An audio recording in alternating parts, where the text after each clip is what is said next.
Hello. ये हमारा second tutorial है मैटप्लॉटलिब लाइब्रेरी का। इसमें हम थोड़ी कॉम्प्लेक्स चीज़ें प्लॉट कर रहे होंगे इसमें। तो स्टार्ट करते हैं। मैंने कोड्स ऑलरेडी बना दिए हैं क्योंकि यहाँ पे मैं कोड लिखूँगा, क्योंकि इसमें बहुत सारी अंडरस्टैंडिंग सोच समझ के कोड लिखने पड़ते हैं। तो वो कोड मैं अब यहाँ पे डायरेक्ट पेस्ट करके और फिर आपको समझा रहा हूँ। तो मैंने यहाँ पे एक्स एंड वाई वाला जो हमारी पहले ट्यूटोरियल में डेटा था वही डाटा यहाँ पे है। और अब यहाँ पे मैं क्या कर रहा हूँ, एक रो पे मैंने 2 कॉलम्स बनाए। ये भी हमने पहले लास्ट ट्यूटोरियल में किया था, तो ये कन्फ्यूजिंग नहीं होना चाहिए। और उसकी फिगर साइज़ ये है। अब मैं कर क्या रहा हूँ, इस पे 2 प्लॉट कर रहा हूँ। एक तो स्क्वायर का प्लॉट कर रहा हूँ और दूसरा मैं एक्सपोनेंशियल प्लॉट कर रहा हूँ। np डॉट exp आपका उसका एक्सपोनेंशियल प्लॉट होता है। लेकिन द थिंग इज़, एक प्लॉट में मैं क्या कर रहा हूँ, उसकी स्केल नॉर्मल स्केल है इसकी।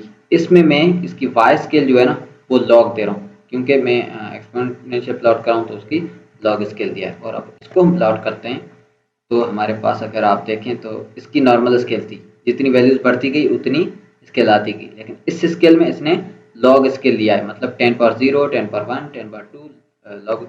लॉग बाय डिफ़ॉल्ट इसने 10 लॉग का लॉग लिया है। जब 10 का लॉग लिया तो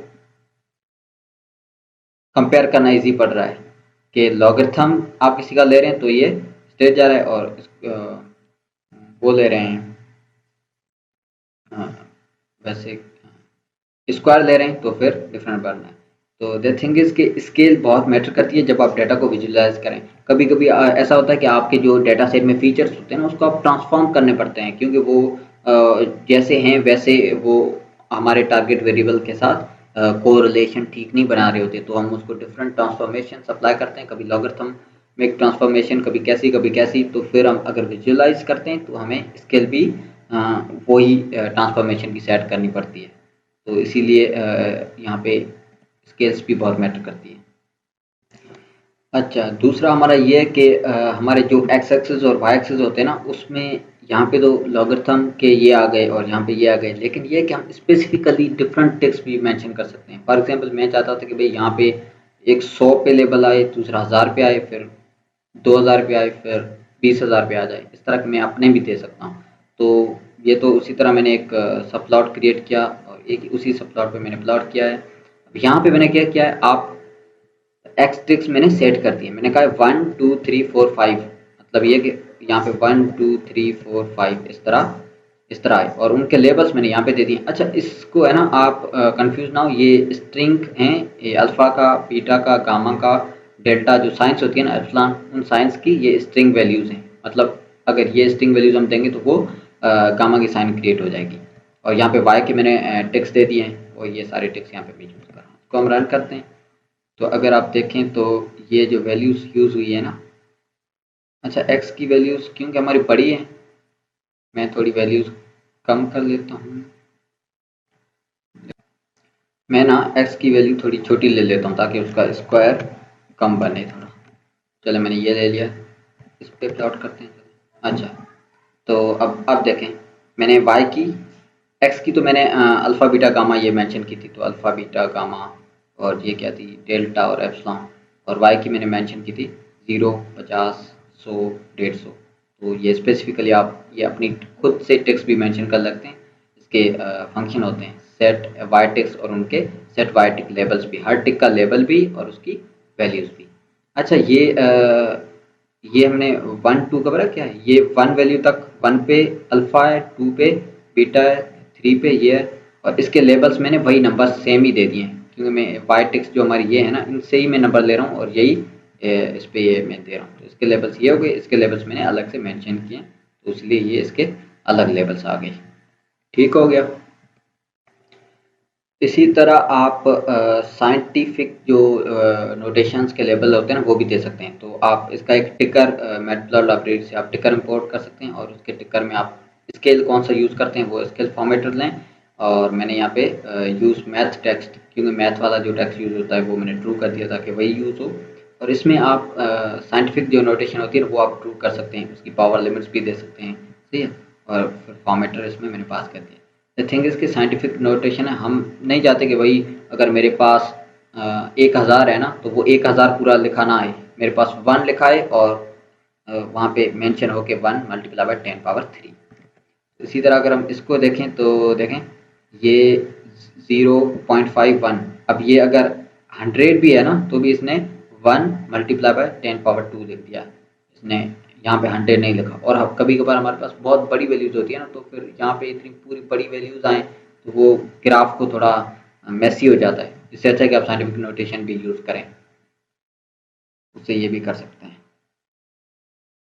और अगर आप कंफ्यूज हो रहे हैं कि इतना कोड हमें नहीं आ रहा होगा कैसे लिखेंगे, तो डोंट वरी अबाउट एनीथिंग। आपको अगर साइंटिफिक नोटेशन का कोड चाहिए, आप गूगल पे जाके लिखेंगे मैटप्लॉटलिब साइंटिफिक नोटेशन, उस पे आपको बहुत सारे कोड्स मिल जाएंगे। और जो भी कोडर्स होते हैं, जो भी जब अपने प्रोजेक्ट्स पे काम कर रहे होते हैं ना, तो वो सारा कोड खुद नहीं लिख रहे होते। आपको कोई प्लॉट करना है कोई लंबा सा, तो सारा कोड आप खुद क्यों लिखें? गूगल पे डॉक्यूमेंटेशन पे आप जाएँ, वहाँ पे इतना कोड पड़ा होता है, वहाँ से डाउनलोड करें और यहाँ पे वहाँ से कॉपी करें और यहाँ से खुद कर लें। और सारे लोग ऐसे ही करते हैं, सारे लोग इसी तरह ही जो ऑलरेडी गूगल पे पड़ा हुआ कोड होता है वही यूज़ करते हैं। इतना टाइम नहीं होता किसी के पास कि अपना कोड सारा लिख रहा होता है। लेकिन ये है कि कभी कोड आपको नहीं मिल रहा है तो फिर आपको खुद को लिखना पड़ता है। इतनी तो आप एज ए प्रोग्रामर आपको अंडरस्टैंडिंग होनी चाहिए कि क्या चीज़ मुझे रिक्वायर्ड है और क्या कैसे मैं वो अरेंज कर सकता हूँ। इसी तरह मैं डिफरेंट कस्टमाइजेशंस और भी अप्लाई कर सकता हूँ। आप यहाँ पे एक्स और वाई एक्सिस और उनके नंबर्स के बीच में डिस्टेंस भी वहाँ पे मेंशन कर सकते हैं कि कितना डिस्टेंस हो। तो एक्स टिक का मेजर पैड, वाई टिक का मेजर पैड आप इस आर्गुमेंट से यहाँ पे मेंशन कर सकते हैं। इसी तरह आप एक्स एक्सिस और उनके लेबल्स का पैड भी दे सकते हैं, padding between x label and axis number. आप जो लेबल देंगे ना, उस लेबल और उन एक्सिस के नंबर्स के बीच में कितना पैड हो। अगर आपने कभी HTML या CSS वेब डेवलपमेंट के लिए उस पर काम किया है ना, तो CSS और HTML में आपने देखा होगा कि आपको वहाँ पे जब बना रहे होते हैं अपने वेब पेजेस, तो उसमें आप पैडिंग देते हैं उनके बीच में कि टेक्स्ट और आपके जो बॉक्सेस होते हैं उनके बीच में कितना कितना डिफरेंस हो या नहीं। मैटप्लॉटलिब मुझे इंपोर्ट करने दो, यहाँ पे इंपोर्ट मैटप्लॉटलिब, सही है। तो अब यहाँ पे देखो ये आपका नंबर्स और इनके लेबल्स के बीच में कितना डिस्टेंस है, आपस में कितनी पैडिंग है, इनके बीच में कितनी पैडिंग है, उस हिसाब से ये अपना स्केल ऑटोमेटिकली सेट कर देगा। अच्छा, इसका ये बाय डिफ़ॉल्ट 3 होता है, तो मैं ये रिस्टोर कर लेता हूँ, क्योंकि एक बार आपने अगर जो पैड असाइन कर दी ना, तो वो पूरे नोटबुक में फिर वही चलेगी, तो इसलिए मैं इसको रिस्टोर कर देता हूँ। इसी तरह आप एक्सेस की जो पोजीशंस है ना, वो भी चेंज कर सकते हैं। फिग डॉट सब प्लॉट एडजस्ट, सब जो भी आप प्लॉट्स बनाएंगे, क्योंकि अभी मैंने यहाँ पे सब प्लॉट्स लिया है, इवन दो मैं ज़्यादा सब प्लॉट्स नहीं बना रहा, एक ही रो एक ही कॉलम लिया है। लेकिन द थिंग इज़ कि आप इसको है ना एडजस्ट कर सकते हैं अपनी मर्ज़ी के मुताबिक। आपको लेफ़्ट पे कितना चाहिए एक्सेस अपना, राइट पे ये वो सारा इस मेथड से आप एडजस्ट कर सकते हैं। अच्छा, कभी कभार ऐसा होता है कि हम हिस्ट प्लॉट कर रहे हैं जैसे, या कोई और भी ग्राफ प्लॉट करते हैं ना, तो हम चाहते हैं कि वहाँ पे ग्रिड हो ताकि हमें पता चले कि डिफरेंट ग्रिड से हमारी वैल्यूज़ कहाँ पे लाई कर रही है। तो इसका एक होता है फंक्शन ग्रिड, उसको आप ग्रिड को ट्रू कर देंगे तो बाय डिफ़ॉल्ट वो ग्रिड अप्लाई कर देगा।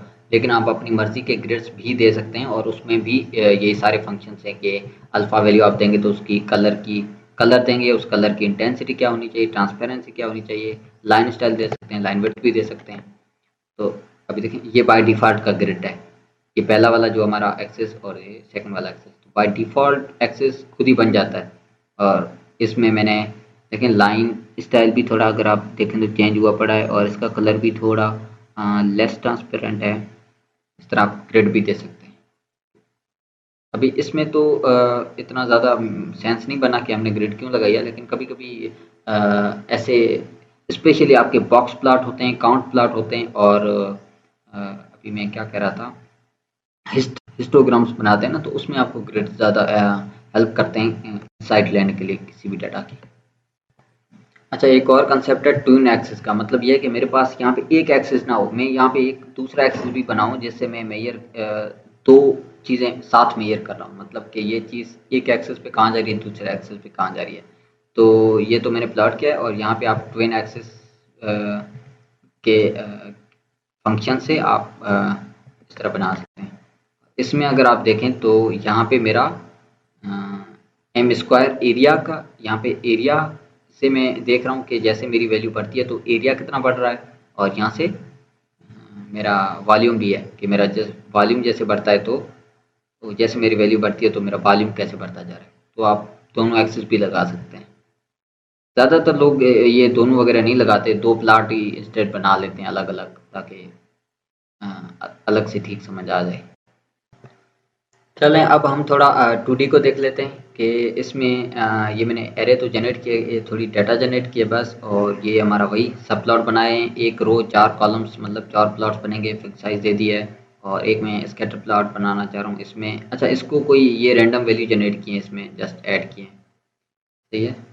और ये आपका स्कैटर, उसका टाइटल मैंने दिया हुआ है, ये दिया हुआ है, ये दिया हुआ है। अब सही है।